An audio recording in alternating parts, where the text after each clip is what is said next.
Good morning to you, Stuart. Thanks for your time, and great to see Yose over here. What a great campaigner she's been. No, pleasure to be here, and yeah, it is a privilege to have a horse like that walk through your door to win 3 Group 1s. It's pretty special. Just talk us through her campaign so far, Stuart. Started off with a couple of runs in Melbourne. She went up for the George Ryder.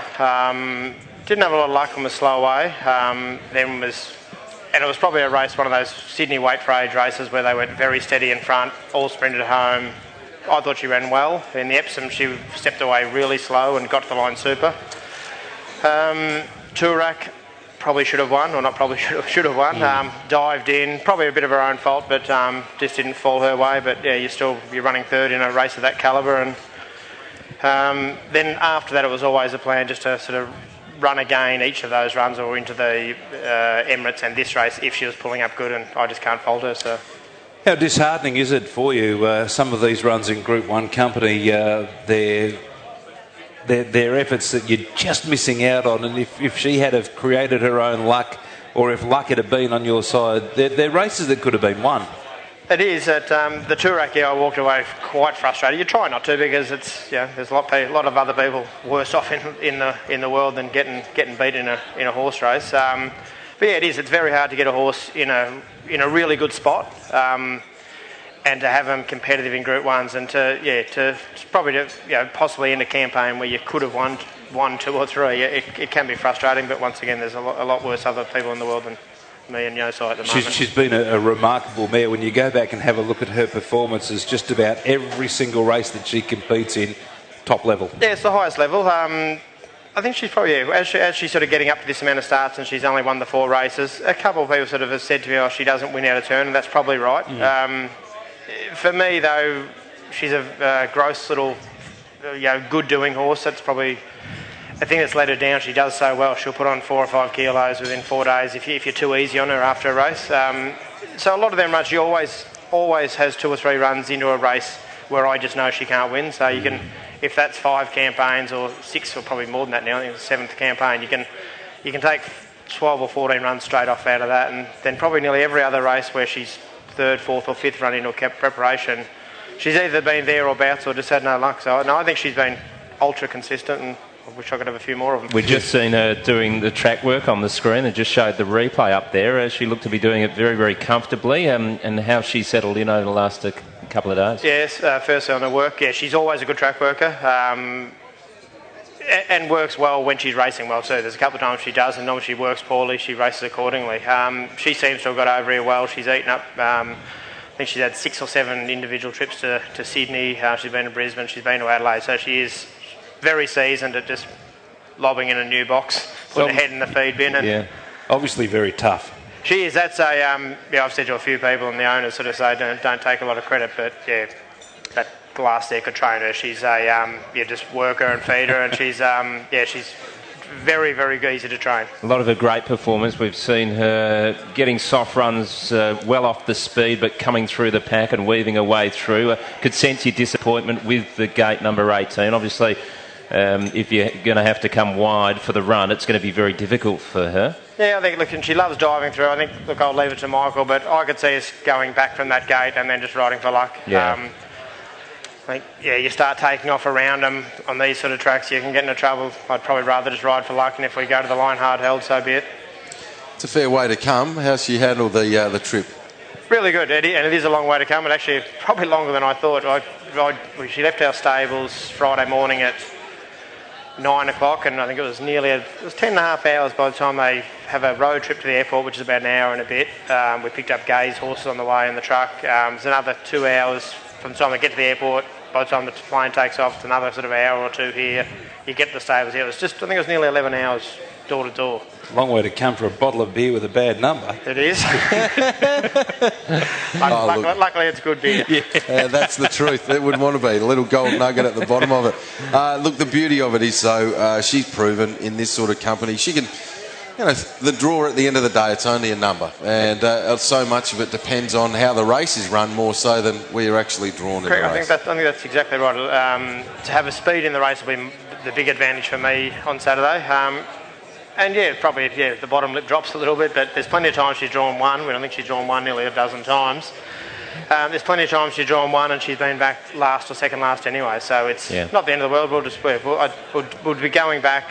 Hopefully can find something to sort of cart him into the race without going via the Cape, and we've all seen how well she can surge late. Yes, Stuart, assuming she flashes home into the money, pulls up well, where would you go after that? No, definitely to the paddock. She's not in the Kingston town. Owners and I desperately want to go through the same 5 races, or at least the last 3 races, how we get there.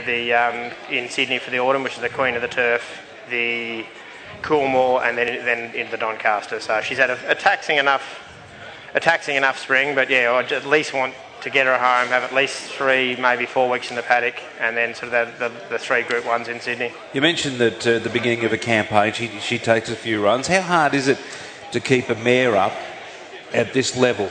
Most mares, very, very hard for me. For her, it's been relatively easy. She's one of those horses with the saddle on her every day. I ride her most slow mornings. She struts out. She can't wait to get in the track. She never disappoints you in her work unless she's got an issue, and most of the time you'll find that out. You'll do something about it. But yeah, she's very sound, and mentally she's sounder again. She's just really, really easy to train. Although it's her last run this prep, there's clearly still something to give before she heads for a little break. Oh, definitely. Yeah, she's. You wouldn't have dared come over here this far if she wasn't 100%. She went to the line in the Maya Classic in the Toorak, virtually on the bridle. Probably ended up being the wrong part of the track, back on the inside, sort of by day 4 for the Emirates. And I thought she was great. You've got horses all around her, which is, you've got horses like Fat Al behind her and Wall Street 1 behind her. So yeah, she's her form. If you look at the horses around her that have beaten her, it's just there wouldn't be. I think she's had 20 plus runs in Group 1 races, which is for a 5-year-old mare, is a pretty good effort. Just give us a short history of Stuart Webb, the horse trainer, and maybe some of the good horses you've had along the way. None of them warrant mentioning in the same breath as her. Started off breaking in horses 24 or 5 years ago for Greg Urell. Spent 4 or 5 years doing that for him, and then went out on my own, started breaking in horses, and slowly had 1 or 2 in work, and was lucky enough to get a couple of regional ones earlier. Had a little horse that ran 4th in an Adelaide Cup called Fire Tone, and a couple of just multiple city winners in Melbourne, and a couple of other listed winners and group winners, like lower grade group winners, but nothing like this. But my main role, though, I have 5 or 6 in work, and one of them being her, is I'm assistant trainer to the Robert Smurden at Caulfield. So yeah, we've been lucky enough to have Mosheen in the stable for the last few years, Lone Rock. So yeah, I have 4 or 5 or 3 or 4 in work of my own, and then help Robert look after his 74 or 5. So what a great man to be learning the trade off as well. It is. I'd spent sort of a dozen years out on my own, and sort of got up to having 40 or 50 in work. But young family, it's a very hard industry to make a dollar out of it. And I'd known Robert for years, and he taught me into coming across and sort of being his assistant, and maintaining my own licence and having a few in work. But yeah, it's Robert's got a great reputation of all sort of type of horse, whether it be 2-year-olds, jumpers, sprinters, stayers. And to work beside him, it's a big thrill and a privilege. I think the other thing, when the cashola goes on, they don't miss too often when Robbie Smurden's in charge. It's been a stable that's had a great strike rate. It has, but we all miss every now and again. Bit of a hiccup just recently too, but clearly he's put that all behind him. But badly publicised, not like, and a lot of this is getting badly publicised. There's a couple of articles in the Herald Sun at home which are just very badly written. There's no names, there's no things. It's just, I think a lot of it's been taken overboard. And you've got to put it in perspective. Like Peter Moody and Mick Price said the other day, there's thousands of races run in Victoria or across Australia every year. There's so minimal positives that it's not funny, and most of those are stable errors. If there's a positive to a quarter zone or a butte, it's normally we've got 70 horses at the stables. We've got 25 staff there. It's not hard. As much as we try to make sure things get done absolutely correctly, sometimes things mishaps, and most positive swabs in racing are just stable errors. It's not deceit. It's not thing. And I think a lot of the and a lot of the media too have just got to actually start putting the positive side forward of a very good industry. Yeah, I agree 100%. And that's how we like to roll on the Big Breakfast. Keep it positive. We're here, but we're here to promote racing, not run it down. We want people to be a part of it. Yeah, a couple of journos at home are really giving a bit of a kicking at the moment, and there's a few of them that need to have a look at what Peter Moody, Robert Smurden, Mick Price is. We get tested more than anyone.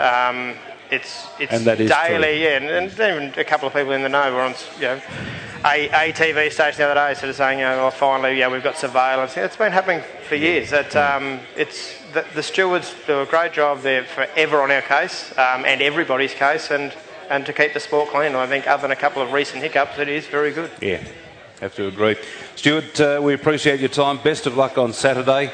Overcome the wide draw. Cheers, fellas. Thank you. Good luck, Stu. All the best with Yosei, who will be going around in the Carlton Draft Railway Stakes. Drawn out wide, but she's all class. You don't win 3 Group 1s by chance, gentlemen, and her recent form leading in has been very good.